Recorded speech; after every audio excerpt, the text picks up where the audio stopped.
Hi everybody, Mother Jenna, Father Greg here, breaking into your day because the church calendar is breaking into the already existing wonderful 50 days of Easter with the Feast of the Annunciation.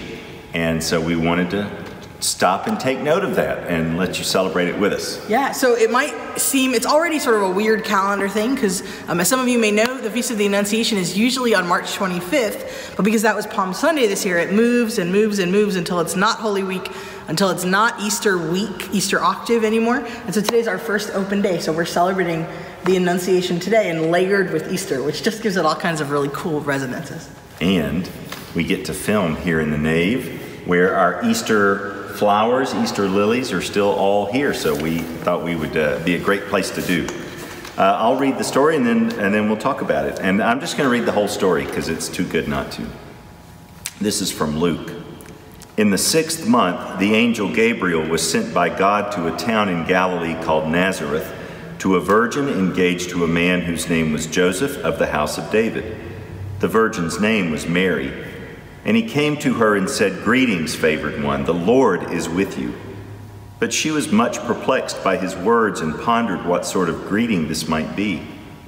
The angel said to her, "Do not be afraid, Mary, for you have found favor with God. And now you will conceive in your womb and bear a son, and you will name him Jesus.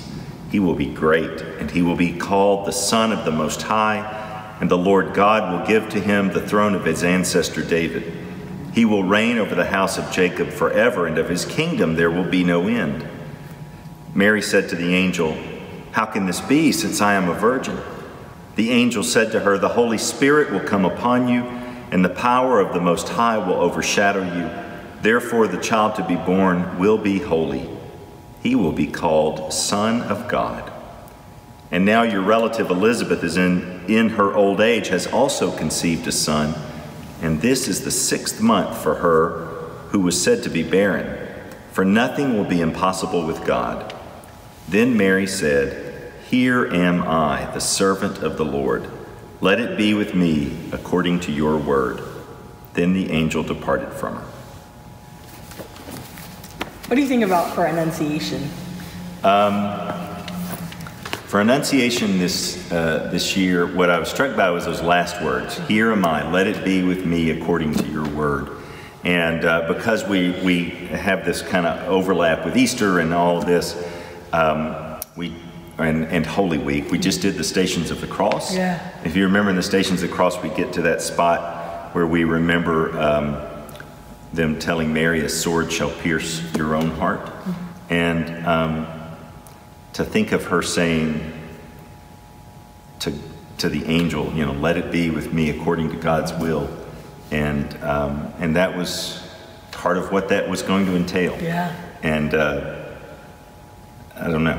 It's I don't really have a whole lot to say about it other than that. No, that's kind of. I mean, I'm thinking very similarly though through the lens of art. You know, that we get these beautiful lilies, which. If you look at all of these wonderful paintings of the Annunciation throughout history, part of the iconography of that, of these sort of representations of this moment, this story throughout history, often have this lily between Mary and Gabriel as a sign of, it's sort of an icon of the Virgin Mary. But it wasn't until much later that we also came to associate this flower with Easter and with resurrection. And so thinking just about the symbol of it holding both kind of Mary bearing Christ's body in this first very moment, right? And then that image we have later in art of Mary, you know, bearing Christ's body after his crucifixion. There's just those resonances are really rich to me.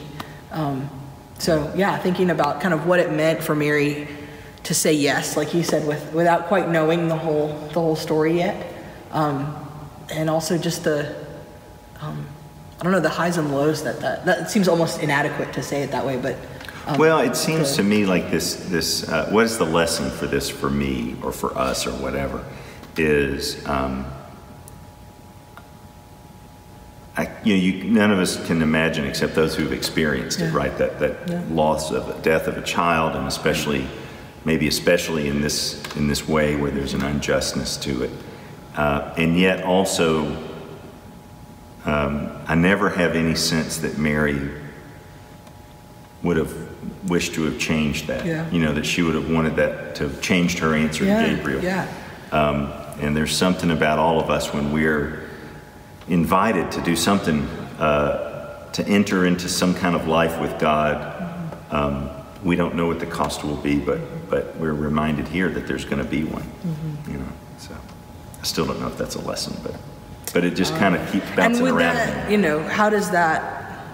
I don't know. I wonder how Mary reflects on that aspect of her story when she's, you know, enthroned as Queen of Heaven. You know, like, is there a way that sadness continues to tinge? Like, I think the way grief does for a lot of us. That even, I don't know. Anyway, I don't want to get too far afield, but well, so yeah, there's extra richness, I think, in this feast when we celebrate it in Eastertide.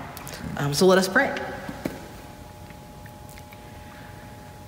Pour your grace into our hearts, O Lord, that we who have known the incarnation of your Son, Jesus Christ, announced by an angel to the Virgin Mary, may by his cross and passion be brought to the glory of his resurrection, who lives and reigns with you in the unity of the Holy Spirit, one God, now and forever. Amen. That's right there in the collect, the whole sweep of the story. Yeah. Happy Easter, happy Feast of the Annunciation, and I hope to see y'all soon. Have a great day, everybody. Bye.